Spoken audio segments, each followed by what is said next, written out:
sekolah pesantren ya. Ini mau nanya. Sudah bersuci atau berwudu, Terima kasih kemudian Bapak. bersentuhan dengan suami, wudunya batal.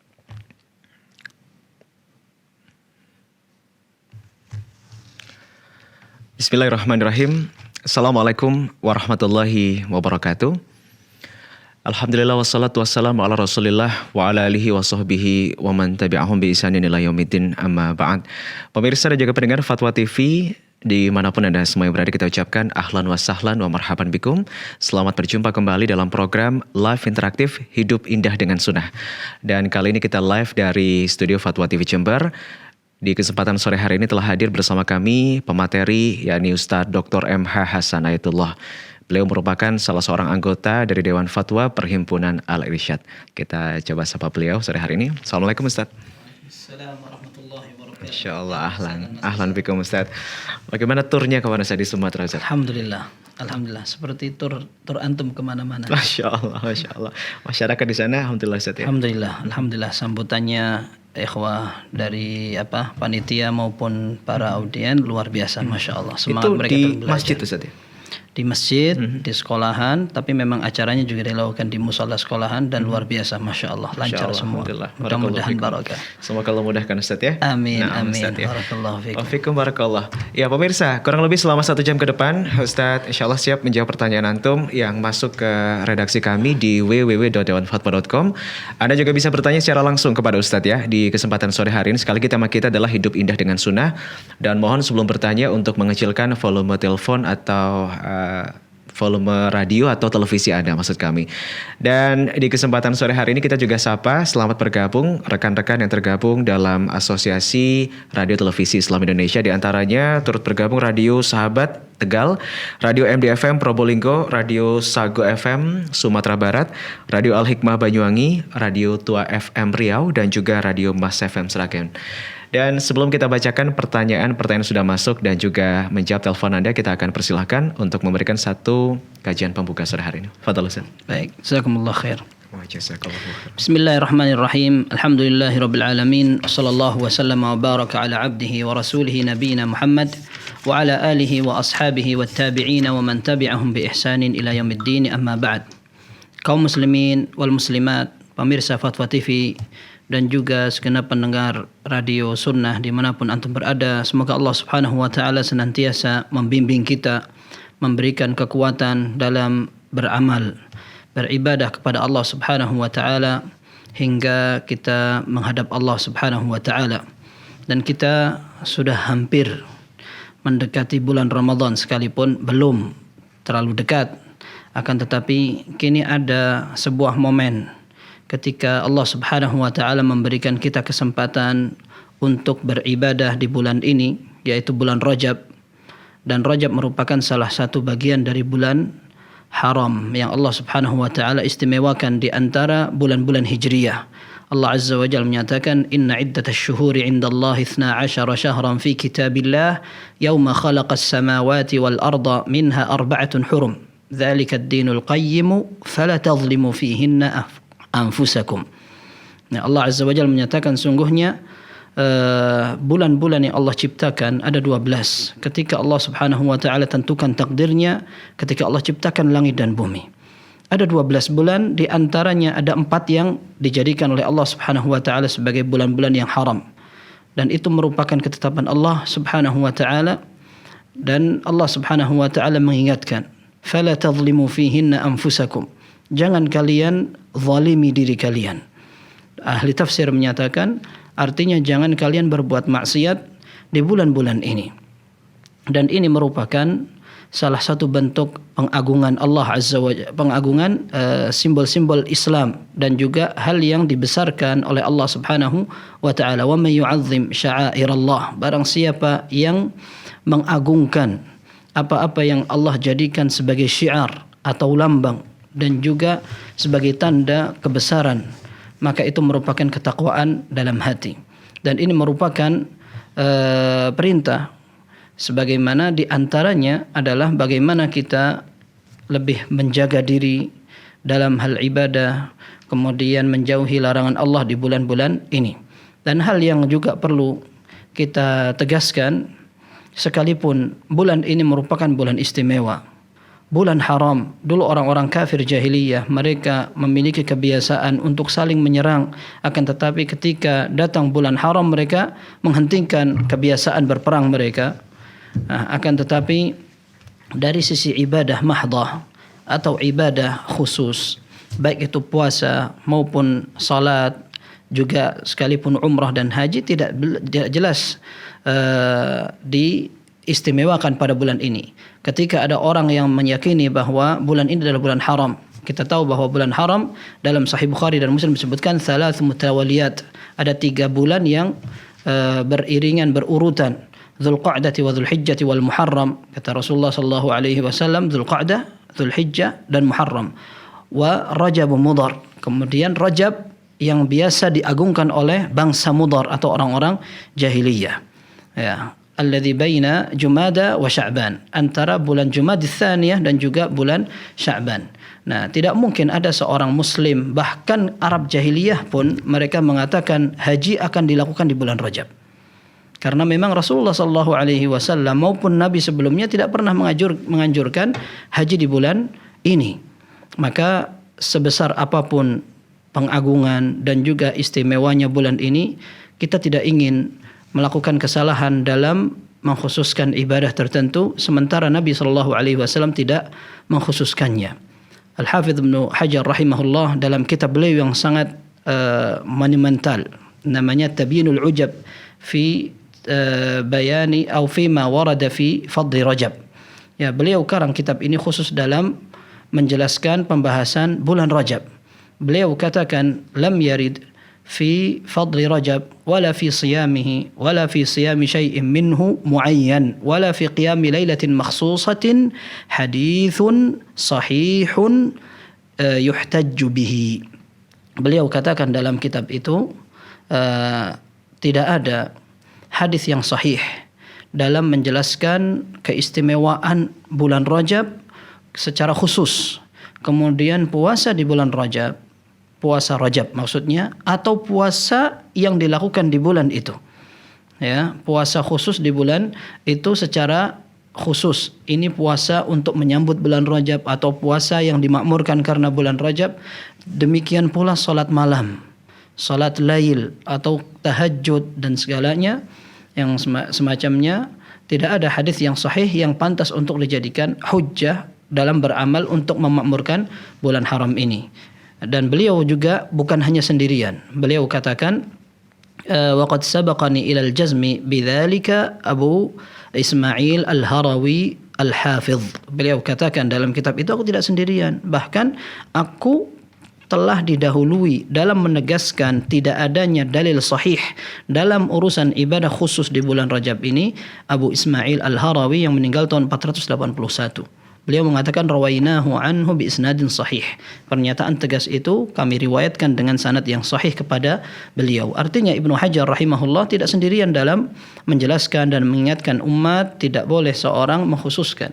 Dan beliau sebutkan dalam kitab itu tentang salat raghaib yang sering dilakukan oleh kaum muslimin bahwa hadis itu tidak benar. Ada pernyataan hadis yang mengatakan Rajab syahrullah wa Sya'ban syahri wa Ramadan syahru ummati. Ya, bulan Rajab adalah bulan Allah, kemudian Sya'ban adalah bulanku kata Rasul sallallahu alaihi wasallam, kemudian Ramadan adalah syahr atau bulan umat ini. Nah, ini ditegaskan oleh Al-Hafidz Ibnu Hajar bahwa hadis itu tidak benar. Bahkan hadis itu palsu. Sehingga kita tidak ingin kehilangan kesempatan. Kalau kita ingin berpuasa, maka kita laksanakan kebiasaan puasa yang sudah kita lakukan pada bulan-bulan sebelumnya.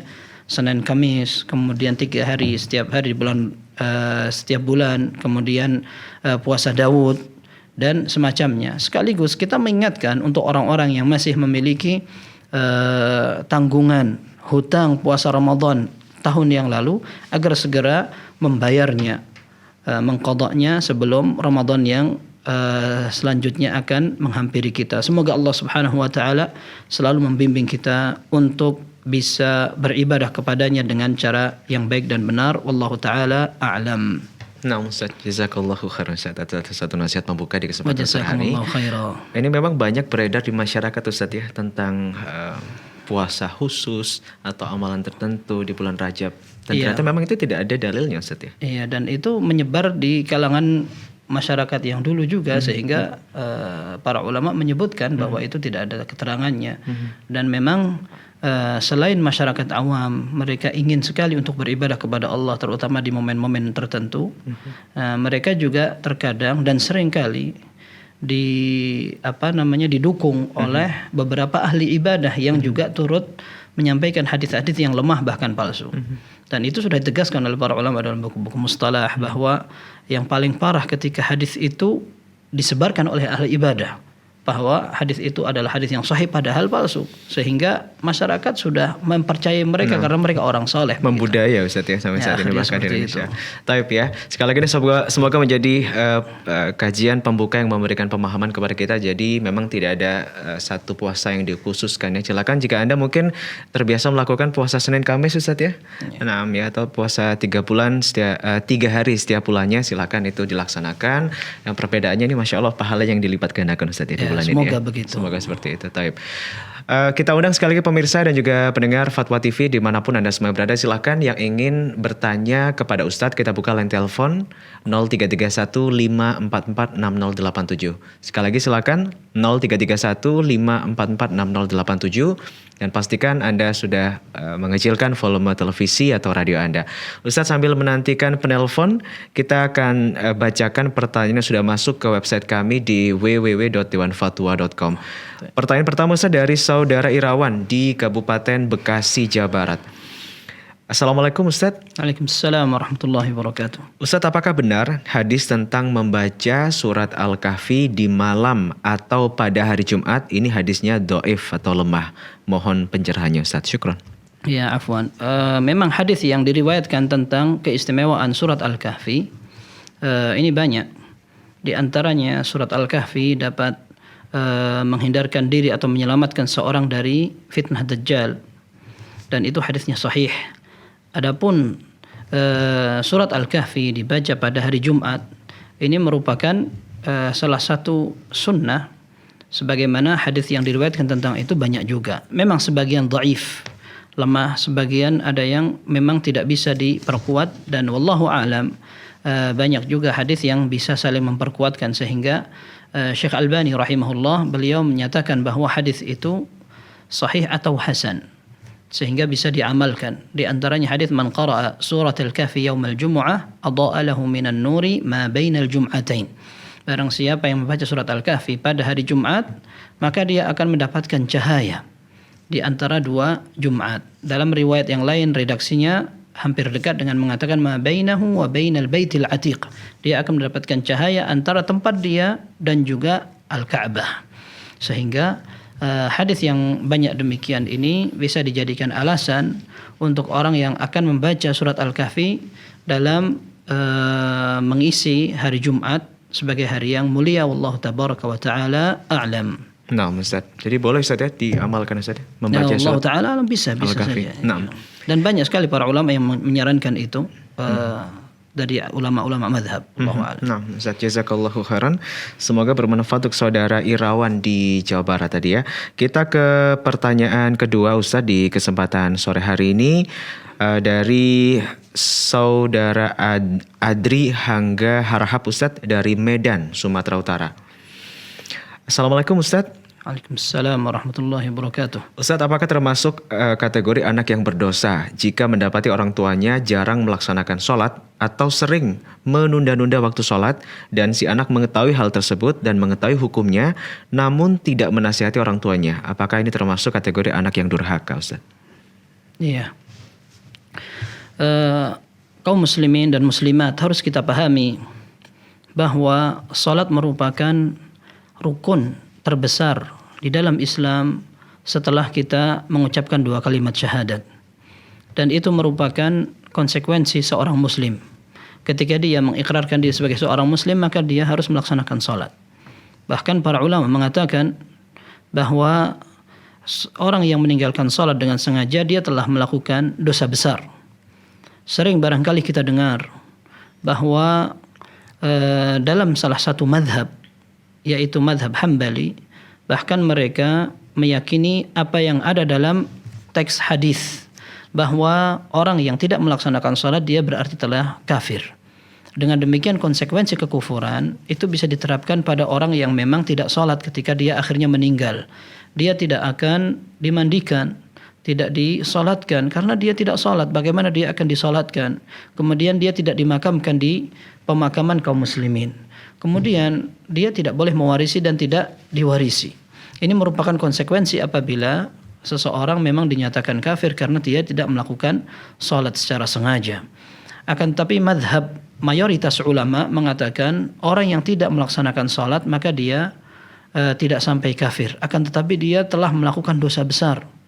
Dan Allah Azza wa Jal telah menyediakan hukuman sejak dia dimasukkan ke kuburan sampai akan Allah jadikan hari kiamat, akan Allah tegakkan hari kiamat.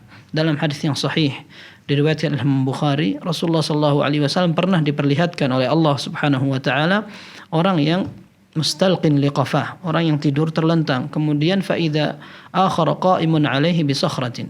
Ada di depannya orang yang membawa batu besar. Faida bihi yahwi bi sakhrati ala ra'sihi fayathlaqu ra'sa. Ternyata orang yang orang yang berdiri membawa batu besar itu melemparkan batu itu ke kepala orang yang sedang tidur terlentang di depannya sehingga kepala itu hancur berantakan. Fayatadahdahul hajar hakadha. Lalu batu itu menggelinding. Orang yang berdiri tadi mengikuti batu yang menggelinding untuk diambil. Setelah itu ternyata belum lagi dia kembali kepada orang yang tadi dipecahkan kepalanya, tiba-tiba kepala orang yang dipecahkan itu tadi sudah utuh kembali. Lalu dia tadi kembali, orang yang memecahkan kepala kembali di depan orang itu, kemudian dipecahkan kembali. Dan dalam hadis yang sahih pula dalam Sahih Bukhari disebutkan yuf'alu bihi ila yaumil qiyamah. Metode seperti itu akan dilanjutkan sampai hari kiamat. Dan ini merupakan hukuman. Ketika Rasulullah SAW bertanya, siapa orang ini? Orang yang sampai disiksa, dipecahkan kepalanya dengan batu besar oleh orang di dekatnya. Maka dalam hadis itu disebutkan bahwa malaikat mengatakan, fa innahu rajulun akhadha al-Qur'ana fa'arada anhu wa nama 'anis salatil maktubah. Orang itu telah diberi Al-Qur'an tapi dia tolak. Kemudian dia tidak mau melaksanakan salat fardu. Dan ini merupakan hukuman yang menunjukkan bahwa meninggalkan salat hukumannya luar biasa, berbahaya sekali. Tambah dengan hadis-hadis lainnya bahwa orang yang tidak salat akan dikumpulkan bersama Haman, Fir'aun, dikumpulkan bersama Ubay bin Khalaf juga, dikumpulkan bersama tokoh-tokoh orang-orang kafir seperti Fir'aun dan juga menterinya Haman dan juga Ubay bin Khalaf, orang yang pernah menentang dakwah Rasul sallallahu alaihi wasallam ketika di Mekah. Maka perkara meninggalkan salat bukan merupakan hal yang enteng dan sepele, sekalipun banyak orang-orang tidak memperdulikan. Bahkan menunda-nunda salat sampai keluar dari waktunya, itu yang ditafsiri oleh sebagian ulama dalam firman Allah, fawailun lil musallin. Celaka orang-orang yang melaksanakan salat, alladzina hum an salatihim sahun. Orang-orang yang lalai dalam salatnya. Kemudian dalam ayat yang lain Allah Azza wa Jalla menyatakan, fa khalafa min ba'dihim khalfun adha'us salah. Setelah mereka akan ada generasi yang menyia-nyiakan salat. Sebagian ulama menafsiri artinya menyia-nyiakan salat bukan meninggalkan secara utuh, akan tetapi hanya sekedar menunda-nunda sampai keluar dari waktunya. Kita bayangkan bahwa orang yang menunda saja diancam sebagai orang yang menyia-nyiakan salat, bagaimana dengan orang yang tidak salat sama sekali. Ini menunjukkan bahwa perkara ini bukan perkara yang sederhana. Maka tindakan seseorang ketika melihat orang yang disayangi, orang yang dicintai dari keluarganya melakukan tindakan yang benar-benar memberatkan ini, hendaklah dia menasihati sebisa mungkin. Seperti ketika salah seorang dari kita menyaksikan ada satu keluarga yang sakit parah, maka kita tidak mungkin membiarkannya. Kita akan menyeret dia ke rumah sakit sekalipun dia tidak mau bertemu dengan dokter dan sebagainya, apabila memang penyakit itu mematikan. Maka bentuk kecintaan dan perhatian kita adalah dengan menasihati. Taib, apakah kita akan durhaka kalau seandainya kita tahu dan kita mendiamkan saja? Na'udzubillah. Kita khawatir menjadi anak yang durhaka karena tidak perhatian kepada orang tua dalam meninggalkan perintah Allah Subhanahu wa taala yang wajib tersebut. Wallahu tabaraka wa taala a'lam. Nah, Ustaz. Jadi tetap harus Ustaz ya Iya, mengingatkan apalagi bagaimanapun sebagai caranya, anak Ustaz iya, ya. bagaimanapun caranya tetap perlu diingatkan. Adakah batasan Ustaz seorang anak tuh mengingatkan gugur Ustaz ketika sudah melakukan mengingat nanti orang tua yang masih melakukan perbuatan Wallahu demikian. a'lam. Rasulullah sallallahu alaihi wasallam mencontohkan kepada kita untuk tidak bosan dalam menasihati orang, terutama orang terdekat. Maka seandainya cara ini gagal, kita mengatur strategi dan tentu dengan bijak ketika kita mengajak orang yang lebih tua atau lebih terhormat. Maka tidak seperti ngajari anak kecil atau kawan, akan tapi ini orang tua, tentu dengan mencari waktu yang tepat, dengan metode yang tepat, mungkin dengan menyetelkan kaset atau ceramah atau buku bacaan atau mungkin memilih waktu kira-kira bisa diajak untuk sharing dan sebagainya. Nah, Ustaz. Ya. Jadi jangan sampai bosan Ustaz yang menasihati Ya, orang tua. Allahu Ustaz. a'lam seperti Ustaz. itu. Taib. Di kesempatan sore hari ini kita undang Anda pemirsa untuk bergabung secara langsung. Silakan line telepon 0331 544 6087. Di kesempatan sore hari ini kita tersambung dengan Ibu Rosmi di Riau. Fatwa TV, Assalamualaikum. Fatwa TV, Assalamualaikum. Waalaikumsalam. Baik, ya. Assalamualaikum warahmatullahi wabarakatuh. Ustaz. Waalaikumsalam warahmatullahi wabarakatuh. Silakan Bu Rosmi. Ya, begini Ustaz. Memang adakah hadis Nabi yang mengatakan bahwa setelah selesai sholat fardu, kita membaca surat Ikhlas, surat Al-Falaq dan surat An-Nas dan ayat kursi, sebagaimana banyak pun dosanya akan diampuni. Apa adakah Hadis demikian atau contoh ya Bu ya? Ya, mohon penjelasannya. Assalamualaikum warahmatullahi wabarakatuh. Waalaikumsalam warahmatullahi wabarakatuh. Iya, hadis yang menjelaskan tentang membaca surat Al-Baqarah ayat 205 ayat kursi ya, baca ayat kursi setelah salat, kemudian baca surat Al-Ikhlas dan juga ditambah dengan Al-Falaq dan An-Nas dalam beberapa riwayat ada hadisnya. Sekalipun hadis itu dipertentangkan. Hadis itu dipertentangkan oleh para ulama. Sebagian mereka menilai bahwa hadis itu lemah sehingga tidak perlu diterapkan atau diamalkan. Akan tapi sebagian ulama memandang bahwa hadis itu adalah hadis yang sahih sehingga bisa diamalkan. Sehingga apabila kita ingin mengamalkan hadis itu karena menilai bahwa ada sebagian ulama yang mensahihkan, maka tidak apa-apa kita mengamalkan hadis yang dinilai sahih sebagian ulama sekalipun dilemahkan oleh sebagian ulama yang lain. Wallahu tabaraka wa taala alam. Nah, Ustaz, jazakallahu khairan atas jawabannya. Semoga bermanfaat untuk Ibu Rosmi di Riau tadi ya. Barakallahu fikum. Baik Ustaz, kita akan bacakan pertanyaan berikutnya di jalur website terlebih dahulu ya. Oke, nampaknya kami tersambung dengan penelpon. Fatwa TV, Assalamualaikum. Halo, Assalamualaikum. Waalaikumsalam warahmatullahi wabarakatuh. Dari Bapak Rizky di Banyuwangi. Ahlan wa sahlan. Silakan Pak Rizky, pertanyaannya. Halo, Assalamualaikum. Waalaikumsalam warahmatullahi wabarakatuh. Silakan Pak Rizky, pertanyaannya. Warahmatullahi wabarakatuh. Halo, Afwan. Iya. Afwan, Ustadz mau tanya ini. Silakan, Ya. silakan. Pak Rizky, mohon maaf bisa mengecilkan atau mematikan volume televisi atau radionya terlebih dahulu. Ya, sebentar. Iya, karena suara Anda sepertinya memonitor di televisi sehingga delay suaranya ya. Iya, ini Ustadz. Silakan. Ya, sebentar ya. Ustadz mau tanya ini. Seandainya ketiduran waktu malam hari, terbangun waktu subuh, belum sholat witir, terus dikerjakan waktu duha, itu berapa rakaat Ustadz? Bangunnya sudah waktu subuh Pak ya? Ya, sudah habis waktunya Jadi itu apa perlu dikerjakan waktu duha apa enggak? Kalau boleh itu berapa rakaat? Terima kasih. Assalamualaikum. Waalaikumsalam warahmatullahi wabarakatuh. Iya. Untuk orang yang terbiasa melaksanakan sholat witir kemudian ketiduran sehingga datanglah waktu subuh dia belum melaksanakannya, ada sebuah riwayat yang menunjukkan dalam Sahih Muslim bahwa Rasulullah SAW apabila beliau ketinggalan sholat malam untuk dilaksanakan di waktunya, maka beliau akan sholat 12 rakaat di waktu siang. Ya, dan ini sebagian ulama memberikan waktu atau menentukan waktunya adalah waktu duha. beliau akan sholat 12 rakaat. Dan mereka menyatakan bahwa di waktu siang tidak ada sholat yang berjumlah witir selain sholat maghrib. Ya, tidak ada bilangan sholat yang berjumlah ganjil selain sholat maghrib. Sehingga ketika ada orang yang memang tidak bisa melaksanakan sholat witir karena ketiduran malam harinya, maka apabila dia ingin mengganti di siang hari, dia menggantinya dengan jumlah bilangan genap. Nah, boleh dilakukan ketika waktu duha dengan jumlah bilangan genap. Kalau memang dia hanya sekedar ketinggalan witir saja yang biasanya 1 rakaat atau 3 rakaat, maka dia ganti dengan 4 rakaat. 4 rakaat, 2 kali salam. 2 rakaat salam, 2 rakaat salam, demikian. Wallahu a'lam bissawab. Nah, Ustaz, jazakallahu khairan. Semoga bermanfaat untuk Bapak Rizky di Banyuwangi ya. Oke, kita tersambung kembali dengan penelpon ketiga kita kali ini Ustaz. Dari kawasan Bangka Belitung ada Bapak Ilham. Fatwa TV, Assalamualaikum. Halo, Fatwa TV, Assalamualaikum. Silakan Pak Ilham. Yo, Assalamualaikum Pak Ustaz. Waalaikumsalam warahmatullahi wabarakatuh.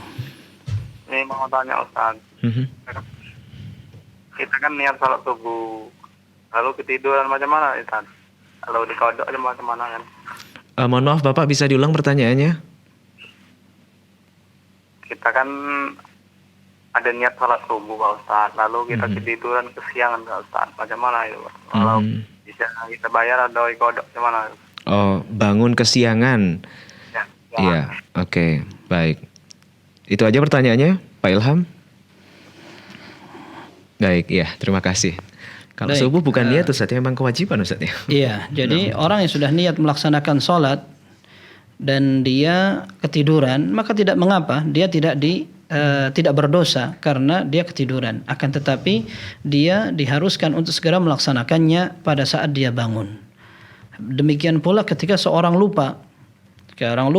Kemudian dia baru ingat bahwa dia belum melaksanakan sholat fardu, maka hendaklah dia segera melaksanakan manakala dia ingat. Dalam hadis Anas dengan sanad yang sahih Imam Bukhari dan Muslim, Rasulullah SAW menyatakan, "Man nasiya salatan aw nama anha falyusalliha idza dzakaraha la kaffarata laha illa dzalik." Barang siapa yang lupa dari melaksanakan sebuah salat atau ketiduran, maka hendaklah dia segera melaksanakan salat tersebut manakala dia ingat atau bangun. Seperti itu. Tidak ada qada atau tidak ada denda untuk kondisi seperti itu, ketiduran atau lupa, selain untuk segera melaksanakan salat itu. Wallahu a'lam bissawab. Nah, Ustaz, misalnya sholat duhur yang ketinggalan di waktu asar, ini tetap yang didahulukan sholat duhurnya atau asar? Hukum asalnya adalah tartib atau urut. Sehingga manakala masih ada waktu untuk melaksanakan sholat asar, maka dia mulai dengan sholat duhur dulu, baru melaksanakan sholat asar. Kecuali disebutkan para ulama dalam buku fikih, kalau seandainya dia khawatir sekarang sholat jamaah yang ada di hadapannya sudah akan dilaksanakan, kalau dia laksanakan sholat duhur dulu, dia akan ketinggalan asar. Akhirnya sudah sholat zuhurnya qadha, sholat asarnya qadha lagi karena dia ketinggalan gitu, atau tidak mendapatkan sholat jamaah. Maka dalam kondisi seperti ini dia boleh mendahulukan sholat asar Yang berjamaah tadi Ustaz. yang berjamaah. Atau mungkin dia baru bangun menjelang maghrib, sudah menjelang maghrib sekali, tinggal 1/4 jam. Kalau dia lakukan untuk wudhu kemudian sholat zuhur dulu, asarnya juga terlewat. Nah, daripada dia terlewat sholat zuhur dan asar sehingga dua-duanya menjadi qadha, mending dia lakukan sholat asar dulu sehingga sholat asarnya menjadi ada atau melaksanakan di waktunya, baru setelah itu sholat zuhur. Sebagian fuqaha mengatakan demikian. Seperti itu. Kalau seandainya dia masih di awal waktu asar, kemudian dia ingin melaksanakan sholat berjamaah dengan niat zuhur, itu pun tidak apa-apa karena bilangannya, kemudian sifatnya sholat asar dan sholat zuhur sama, sehingga dia tetap bermakmum kepada imam yang sholat asar dengan berniat sholat zuhur. Nanti setelah dia selesai melaksanakan sholat zuhur bersama imam yang niat sholat asar, dia baru melaksanakan dengan niat sholat asar. Itu pun bisa dilakukan. Wallahu a'lam bishawab. Nah, Ustaz, jazakallahu khairan. Semoga bermanfaat ya untuk Bapak Ilham di Bangka Belitung tadi. Tapi di kesempatan sore hari ini kita sapa penelpon keempat kita, ada Ibu Rosmini dari Pacitan. Fatwa TV, Assalamualaikum. Waalaikumsalam warahmatullahi wabarakatuh. Fatwa TV. Baik, silakan Ibu Rosmini pertanyaan Anda. Iya. Assalamualaikum warahmatullahi wabarakatuh, Ustaz. Waalaikumsalam warahmatullahi wabarakatuh. Afwan Ustaz, ngeyel ya ini penanyanya. Ini berhubungan dengan pertanyaan kami beberapa waktu yang lalu. Begini, kalau kita membaca Allahumma laka rokatu dan seterusnya, itu membaca subhana rabbiyal azim wa bihamdihi dulu apa cukup dengan robbana? Itu Allahumma laka rokatu itu saja. Terus kadang-kadang itu kan ya namanya ada teman itu kadang saya sampaikan lah, terus gimana? Baca subhana rabbiyal azim apa enggak? Apa cukup itu saja? Kan saya juga enggak tahu hadis yang sahih bagaimana ya coba dulu lah. Tuh, mohon. Iya, ini yang dingeyelkan apa Ibu? Yang dingeyelkan kan kemarin sudah diterangkan. Terus kok masih ngeyel aja? Ini kan saya belum bertanya tentang yang itu membaca subhana rabbiyal azim apa enggak. Kan beberapa waktu yang lalu itu hadisnya sahih apa dari ayat-ayat Al-Qur'an yang robbana lakal hamdu itu walakal robbana laka apa? Lupa enggak baca. Allahumma laka raka'tu. Iya. Ya itu loh. Kan pakai subhana rabbiyal azim dulu apa enggak, kalau ruko apa cukup itu saja. Baik Ibu. Terima kasih. Ya, terima kasih. Assalamualaikum warahmatullahi wabarakatuh. Waalaikumsalam warahmatullahi wabarakatuh. Iya. Ini berkaitan dengan menggabungkan antara dua doa ruku'. Ya. Seperti kita ketahui bahwa doa ruku' bermacam-macam. Doa sujud pun bermacam-macam sebagaimana doa iftitah bermacam-macam. Seperti doa iftitah ada Allahumma ba'id baini wa baina khataayaya kama ba'adta bainal masyriqi wal maghrib sampai seterusnya. Kemudian ada wajjahtu wajhiya lilladzi fatara as-samawati wal arda hanifan wa ma ana minal musyrikin sampai akhir. Kemudian ada subhanakallahumma wa bihamdika wa tabaraka ismuka wa ta'ala jadka sampai akhir. Doa rukuk demikian. Ada subhana rabbiyal azim, ada yang dengan tambahan wa bihamdi dengan doa subhanakallahumma rabbana wa bihamdika allahumma ighfirli. Ada yang menggunakan doa subuhun quddusur rabbul malaikati war ruh. Ada yang menggunakan doa Allahumma laka raka'tu wa bika amantu wa laka aslamtu sampai akhir. Bagaimana seandainya ruku' ini kita gabungkan antara dua doa yang berbeda? Karena masing-masing riwayat ini pernah dinukil dari Nabi SAW. Ini ada dua pendapat pernah kita sampaikan. Pendapat yang pertama mengatakan karena Rasulullah SAW tidak menggabungkan. Sesekali Rasulullah SAW membaca subhanakallahumma rabbana wa bihamdika allahumma ighfirli. Di kesempatan lainnya Rasulullah SAW membaca subhana rabbiyal azim. Di kesempatan lainnya Rasulullah SAW membaca yang riwayat Ali ini Allahumma laka raka'tu wa bika amantu wa laka aslamtu sampai akhir. Dan beliau tidak menggabungkan. Maka hukumnya adalah tidak menggabungkan atau tidak boleh menggabungkan karena tidak diajarkan Nabi SAW. Pendapat yang kedua mengatakan bahwa selama wirid-wirid dan doa-doa itu memiliki riwayat yang sahih, maka tidak apa-apa digabungkan. Karena masing-masing memiliki fungsi yang sama, maka digabungkan boleh, tidak apa-apa karena waktu juga masih ada. Sehingga pendapat yang kedua mengatakan tidak apa-apa menggabungkan dua doa yang berbeda dalam kondisi ruku' selama dua-duanya seperti itu. Tapi wallahu a'lam, untuk kehati-hatian maka kita tinggal memilih salah satunya. Kalau kita ingin mempraktekkan lainnya, maka kita praktekkan pada kesempatan salat lain atau rakaat yang lainnya, dan ini yang lebih cocok dengan salat Rasul sallallahu alaihi wasallam. Wallahu a'lam bissawab. Nah, Ustaz. Ini sifatnya opsional, Ustaz, pilihan Ustaz ya. Tidak boleh menggabungkan. Seperti itu Ustaz. karena riwayatnya berbeda dan para ulama menyebutkan ini di antara contoh ikhtilaf tadad atau perbedaan yang ikhtilaf bukan ikhtilaf tadad tapi ikhtilaf tanawwu'. Perbedaan yang beda macam saja tapi sama-sama dibolehkan. Dibolehkan Ustaz ya. Nah, Ustaz ya. Semoga ini menjawab pertanyaan Ibu Rosmini ya di Pacitan dan tidak ngeyel lagi Ustaz ya. Barakallahu fikum. Taib ya, berikutnya ada Pak Rizal dari Singkawang juga bergabung bersama Fatwa TV sore hari ini. Assalamualaikum Pak Rizal. Warahmatullahi wabarakatuh. Waalaikumsalam warahmatullahi. Silakan Pak Rizal pertanyaannya. Barakallahu fiik Ustaz. Barakallahu Ini, Ustaz, fikum. Ana ada dua pertanyaan. Kasusnya begini. Beberapa hari yang lalu ada tetangga itu mengadakan 1 tahun haul. Haul ya, haul maksudnya. Haul. Memang mereka tahu bahwa kami tidak akan datang. Cuma masalahnya begini Ustaz. Mereka meminjam alat perkakas untuk memasak seperti wajan dan panci gitu. Apakah ini termasuk wala ta'awun ismi wal udwan, Ustaz? Iya, Yang pertanyaan. yang kedua begini, Ustaz. Kan beberapa hari yang lalu ada perayaan satu agama. Nah, ada makanan khas Ada perayaan apa, Pak Rizal? yang Imlek gitu, Ustaz.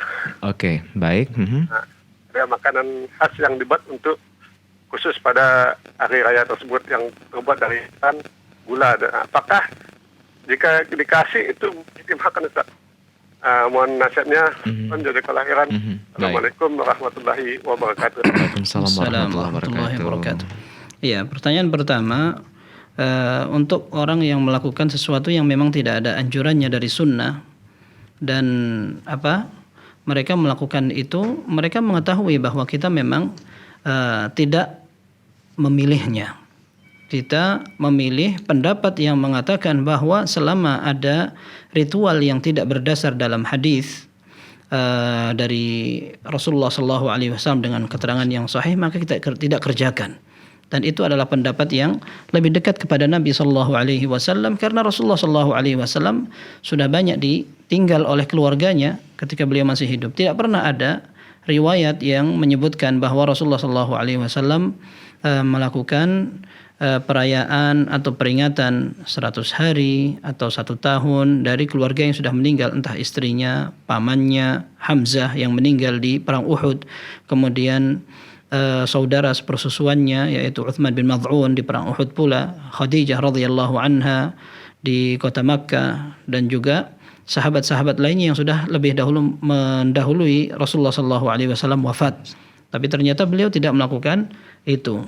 Sehingga pendapat yang lebih tepat adalah tidak seperti itu, dan sudah semestinya orang yang mengetahui bahwa kita tidak melakukan dan tidak terbiasa melaksanakan hal itu, mereka toleransi dengan orang yang berbeda, sehingga mereka tidak pantas untuk memaksa kita ikut atau justru menyesatkan orang yang tidak ikut, seperti itu. Dan juga termasuk ketika mereka meminta kita tolong untuk membantu mereka. Ya, ini juga sudah tidak sepantasnya, karena kita pun tidak memandang itu boleh. Kenapa mesti mereka memaksa kita untuk ikut dalam hal seperti itu, meskipun hanya mendukung dari sisi persiapannya. Dan wallahu a'lam, yang jelas sebisa mungkin seorang tidak melakukan apa yang tidak dilakukan Nabi SAW. Bukti konkretnya ada di tengah masyarakat. Ketika kita memiliki orang yang ditokohkan sekali, ya, entah itu guru atau tokoh agama, ketika tokoh agama itu tidak hadir dalam sebuah pertemuan atau dia hadir kemudian pulang, lalu murid-muridnya pada ikut pulang, ini merupakan bentuk yang sangat jelas bahwa memang kita melakukan semua apa yang dilakukan oleh sang guru, sang tokoh, termasuk meninggalkan apa yang ditinggalkan oleh sang tokoh. Nah, ini sudah semestinya kita lakukan kepada Nabi SAW dalam segala hal dan secara maksimal keseluruhan. Wallahu a'lam bissawab. Kemudian pendapat yang pertanyaan yang kedua berkaitan dengan apa tadi itu? Yang kedua tadi ada satu perayaan, Ustaz. Oh iya, menerima hadiah dari perayaan-perayaan seperti itu. Apakah itu boleh dimakan? Iya. Pernah ditanyakan kepada para ulama dan dibolehkan. Mereka katakan tidak apa-apa menerima hadiah dari orang-orang yang merayakan hari raya Nairuz dan sebagainya, yang mereka membuat makan-makan, pesta-pesta, lalu mereka memberikan hadiah kepada kita. Selama itu bukan sembelihan untuk Tuhan-Tuhan dan dewa-dewa, maka kita boleh memakannya. Apalagi ketika kita menerima, diharapkan akan memberikan dampak yang positif. Wallahu ta'ala a'lam bis-shawab. Nah, Ustaz, terima kasih atas jawabannya, Ustaz. Semoga bermanfaat untuk Pak Rizal di Singkawang tadi ya. Baik, kita sapa penelpon berikutnya, Ustaz. Penelpon ke-6 dari hamba Allah di Pekanbaru sudah tersambung. Fatwa TV, Assalamualaikum. Fatwa TV, Assalamualaikum. Waalaikumsalam warahmatullahi wabarakatuh. Baik, silakan Ibu pertanyaannya. Ya. Assalamualaikum warahmatullahi wabarakatuh, Ustaz. Waalaikumsalam warahmatullahi wabarakatuh. Saya ada pertanyaan mengenai kita kalau membaca buku, Pak Ustaz. Jadi kan ada hadis gitu. Kadang-kadang kita mau membaca hadis itu kita takut salah karena di dalam buku bacaan itu biasanya hadisnya itu kadang ya kurang tanda gitu. Jadi mana yang lebih baik, kita tinggalkan membaca hadis itu atau pun mungkin ada yang salah. Itu yang pertama pertanyaan saya. Misalnya kita baca buku sek itu mengenai akidah, mengenai apa, itu kan ada hadis di sana Ustaz. Jadi apakah kita tinggalkan membacanya, kita baca terjemah saja karena takut ada salah membaca hadis, itu yang pertama. Baik. Yang kedua Pak Ustadz, ini mengenai muamalah dengan saudara kandung ya Pak Ustadz. Kadang kita tahu dia buat salah atau buat dosa gitu. Jadi kadang sering kita nasihati, malah dengan kita menasihati kita didiamkan Pak Ustadz. Jadi apa yang harus atau bisa kita lakukan, karena kita juga takut nanti di akhirat kita juga dituntut sebagai kakak gitu. Ini menasihatinya dengan cara yang baik-baik Ibu ya? Ya cara memang kita kadang menasihatinya tuh kita cuma memberitahu ya salat itu wajib, janganlah ditinggalkan. Misalnya ada tuh merokok itu haram itu. Yang itu aja, kita enggak ada menasihati marah-marah atau enggak.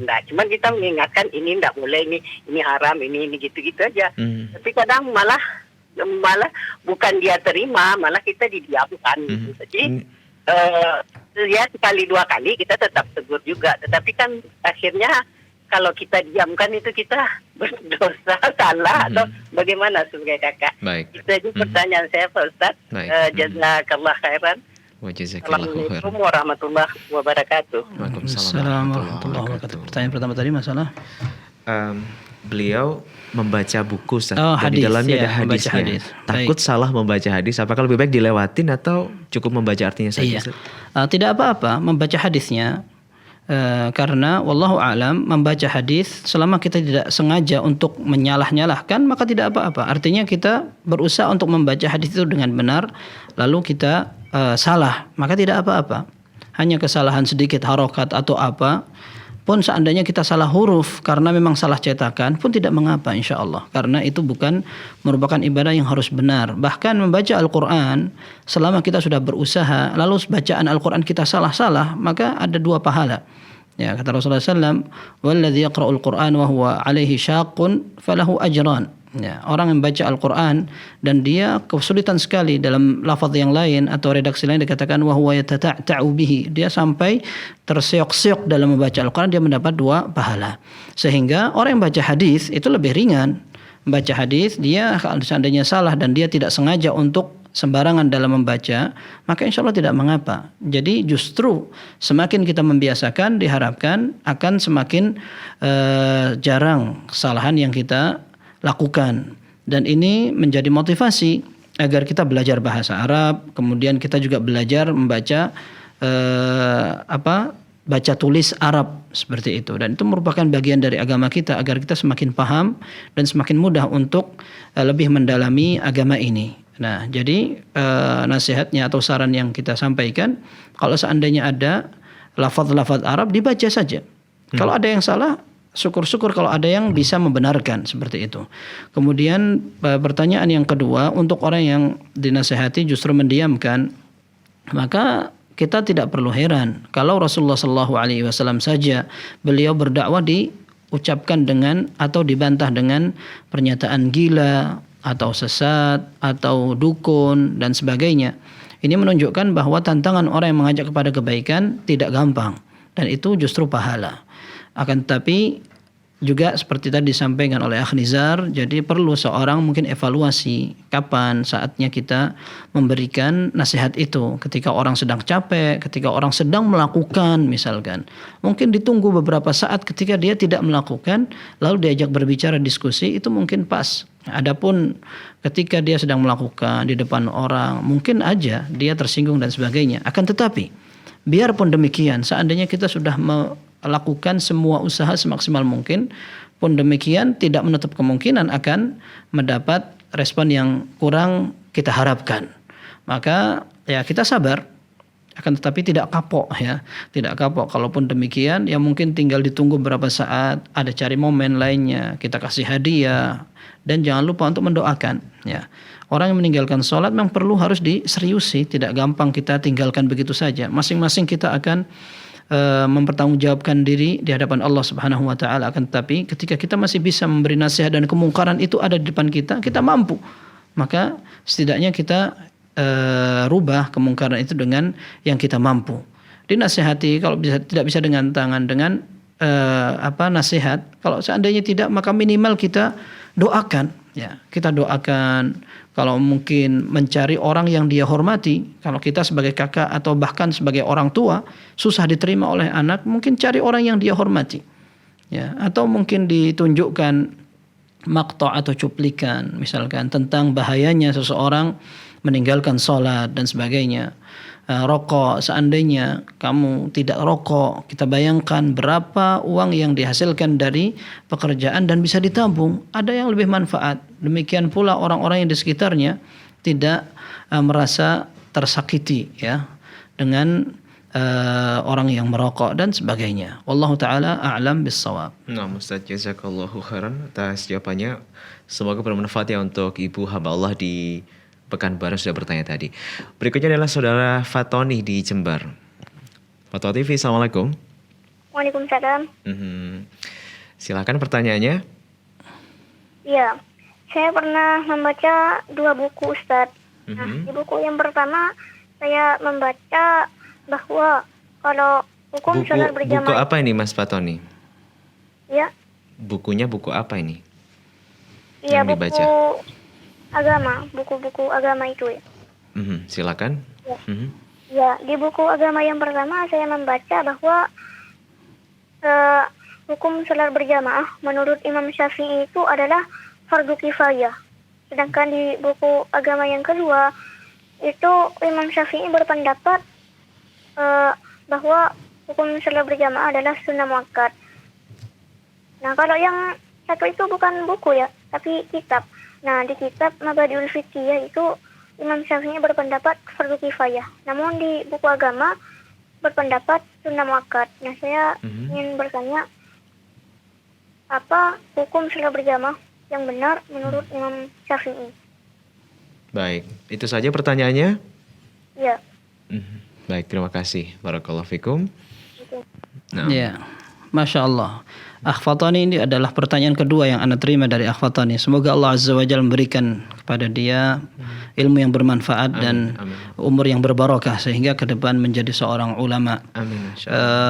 Pertanyaan ini memang pernah Anda dengarkan bahwa wallahu a'lam yang pernah Anda pelajari mazhab Imam Syafi'i rahimahullah dalam salat jamaah, salat berjamaah adalah sunnah muakkadah. Sedangkan fardu kifayah bisa dinisbatkan dari salah satu perkataan karena seringkali dalam satu mazhab banyak riwayat. Riwayat yang dinukil pernah mengatakan demikian atau dinukil dari seorang murid demikian dan demikian. Mungkin sekali ada beberapa riwayat, akan tetapi pendapat yang masyhur dari mazhab Syafi'iyah wallahu alam, mazhab Syafi'i insyaallah seingat ana dalam mazhab Syafi'i mazhab salat berjamaah adalah sunnah muakkadah. Fardu kifayah ini pernah disampaikan dalam mazhab Hanafiyah kalau tidak salah. Ya, sedangkan dalam mazhab Hambali salat berjamaah adalah wajib. Adalah wajib. Sebagian ulama lebih tegas mengatakan bahwa salat berjamaah adalah rukun. Perbedaan antara orang yang mewajibkan dengan rukun, kalau seandainya salat itu dilakukan tanpa berjamaah, salatnya tidak sah. Sementara orang yang mengatakan wajib, kalau seandainya dia lakukan sendirian dia berdosa, akan tapi salatnya tetap sah. Sedangkan dalam mazhab yang mengatakan bahwa itu fardu kifayah, kalau seandainya sudah ada satu orang atau dua orang di kampung yang melaksanakan, maka yang lain tidak wajib. Nah, ini tidak lebih kuat dari pendapat mazhab Syafi'i yang mengatakan bahwa salat berjamaah adalah sunnah muakkadah. Sunnah muakkadah artinya ditekankan sekali, seperti itu, dan ini tidak sejalan dengan pemahaman orang-orang di tengah masyarakat yang mengatakan hanya sunnah. Nah, ini berbeda sekali dengan apa yang ditekankan oleh Imam Syafi'i. Dalam sebuah riwayat beliau mengatakan, aku tidak halalkan orang yang mendengarkan azan, kemudian dia tidak memiliki uzur, tidak sakit, tidak tua, dan juga tidak memiliki uzur lain seperti hujan, lalu dia mendengarkan azan, dia tidak datang ke masjid. Kata beliau, aku tidak halalkan seperti itu. Nah, ini menunjukkan bahwa sunnah muakkadah yang difahami oleh para ulama bukan sunnah yang diyakini oleh kebanyakan masyarakat di zaman kita. Mereka katakan kan cuma sunnah, akhirnya mereka dengan mudahnya meninggalkan sholat berjamaah. Nah, ini perlu dipahami apa yang ditekankan oleh para ulama. Sedangkan orang yang mengatakan bahwa sholat berjamaah adalah wajib, maka ini banyak dalilnya, ya. Ini banyak keterangan yang mendukung. Di antaranya Rasulullah SAW ingin membakar rumah orang yang tidak berjamaah. Kemudian pernyataan para sahabat Nabi SAW, mereka yang paling paham terhadap hadis, bahkan menganggap bahwa orang yang tidak berjamaah seperti munafik.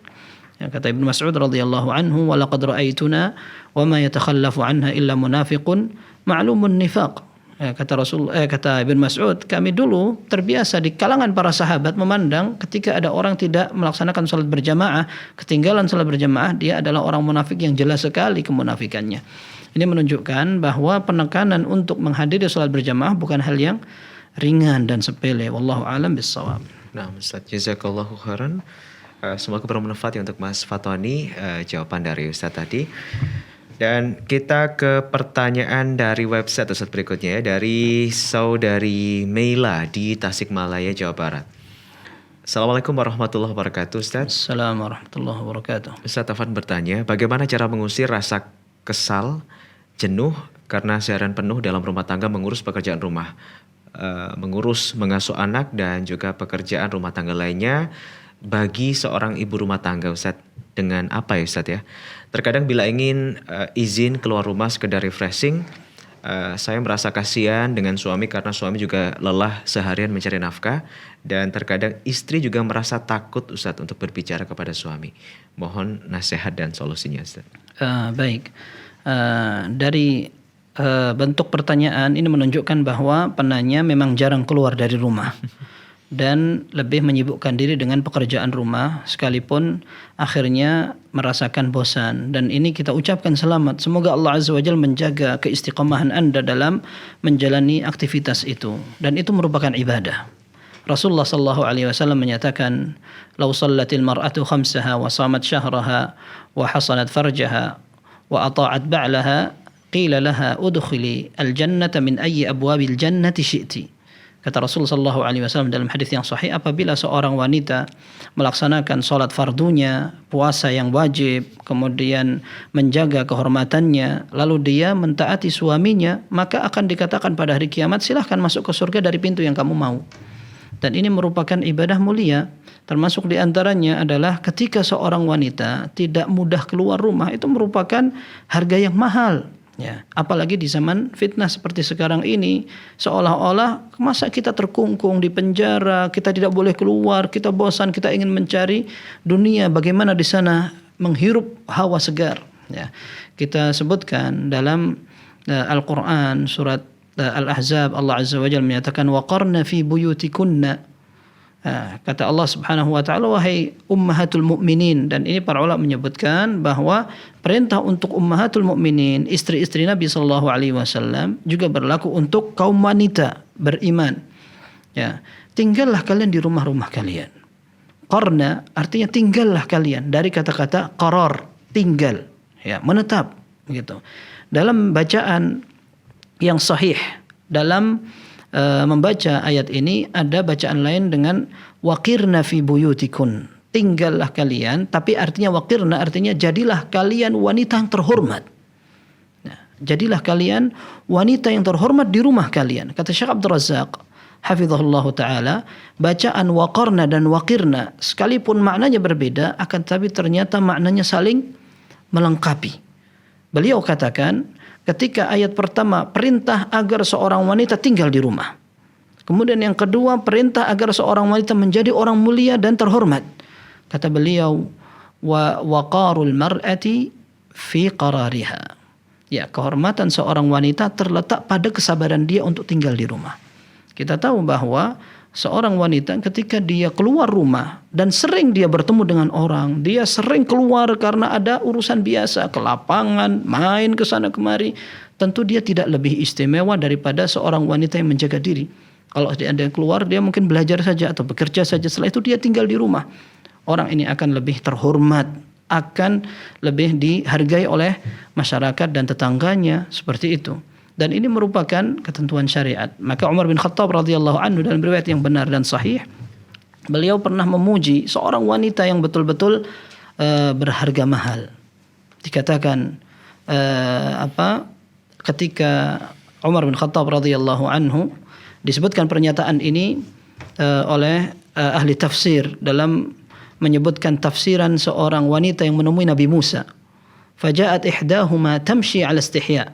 Maka datang salah seorang wanita yang telah dibantu oleh Musa, diambilkan airnya untuk hewan ternak mereka. Maka salah satu di antara dua orang wanita itu datang kepada Nabi Musa dengan rasa malu. Ya, ini dipuji oleh Umar bin Khattab radhiyallahu anhu. Dia mengatakan, "Laisat bisalfa'in minan nisa kharrajatin wallajah." Wanita itu adalah wanita pemalu, tidak seperti orang yang bersifat laki-laki. Ya, berani ngadepin orang, gampang berjebat dan sebagainya. Kemudian gampang keluar, masuk rumah, keluar lagi seperti itu. Justru wanita seperti ini adalah wanita yang bagus.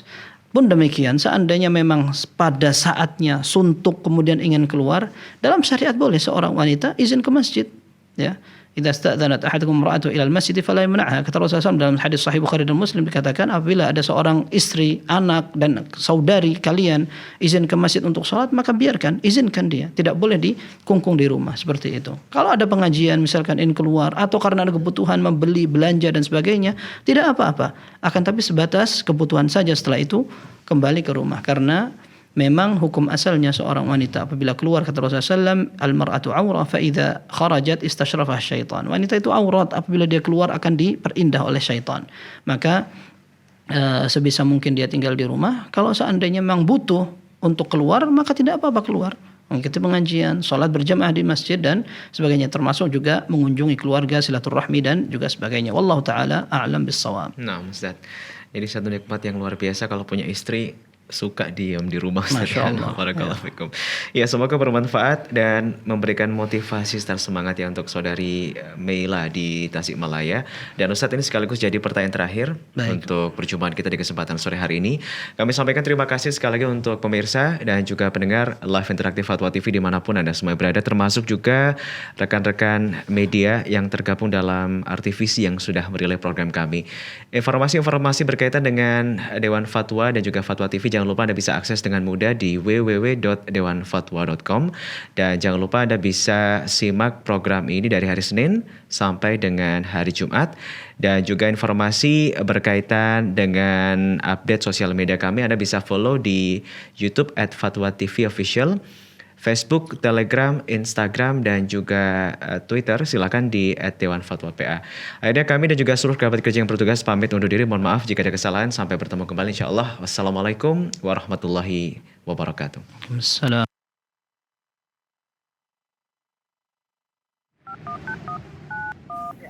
Terus bagaimana hubungan dengan anak saya yang sekolah di pesantren? Ini mau nanya, sudah bersuci atau berwudu, kemudian bersentuhan dengan suami, apakah wudunya batal?